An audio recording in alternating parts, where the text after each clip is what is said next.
What if the real secret to living a meaningful life wasn't about planning your very next step, but your absolute last one? Today, let's talk about this really powerful idea: how you can design your life with genuine intention by starting from the very end. I mean, think about it.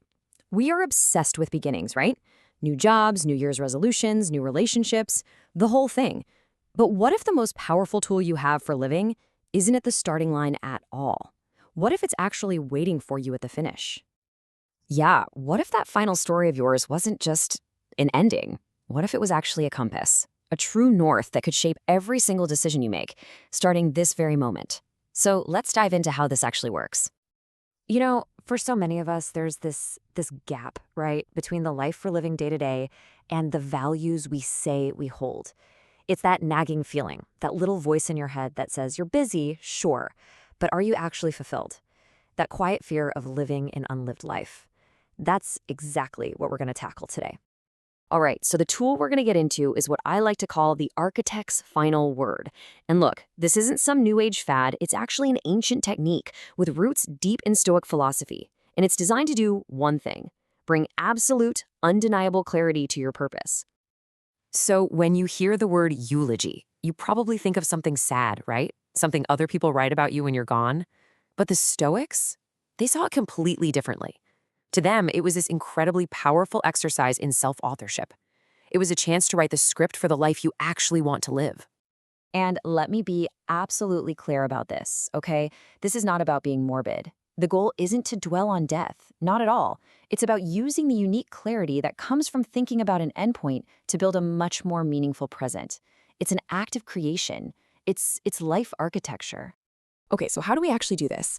How do you write this final word? Well, it's probably a lot simpler than you're imagining. Let's break it down into a really practical blueprint. It all comes down to 3 simple but really profound steps. Okay, first up, define your role. And I'm not talking about your job title. No way. This is about who you are at your very core for the people who matter. Are you a devoted partner, a loyal friend, a relentless problem solver?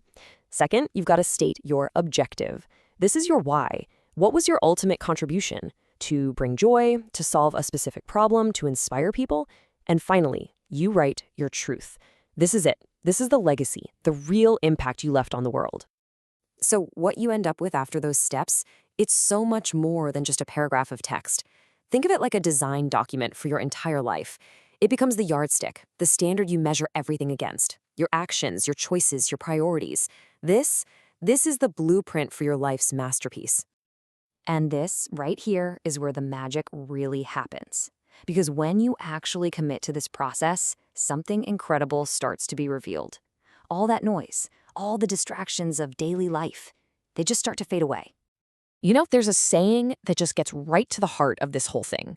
Facing your mortality is the fastest way to strip away fear and find clarity. It's so true.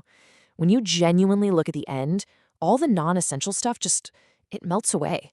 That fear of failure, the fear of judgment, worrying about what other people think, suddenly it all loses its grip on you. So I want you to just pause and really think about this for a second. When you strip away all those, I should do this, and what if that happens, all the things that are really just driven by fear, what's actually left? Only what matters. That's it. What's left is your truth, your core values, the things you genuinely want to contribute. This exercise, it's like the ultimate filter for a meaningful life. Okay, so you've done the work. You have your blueprint. You found this incredible clarity. So what now? Well, this is the final and honestly the most important part: turning that piece of paper into your daily reality. Look, the words you wrote down, they're not meant to be framed and hung on a wall to be forgotten. They are meant to be a tool, a compass, something you use every single day to navigate your choices. You start asking yourself, is this thing I'm about to do aligned with the person I decided I want to be? Is this decision getting me closer to the legacy I want to leave? And that right there is the ultimate takeaway. The real power here isn't in the writing of it. It's in the living of it. It's about you becoming the architect of your life every single day, guided by the clarity of your own final word. So the final question really isn't what your eulogy will say. It's what are you going to do today to start living it?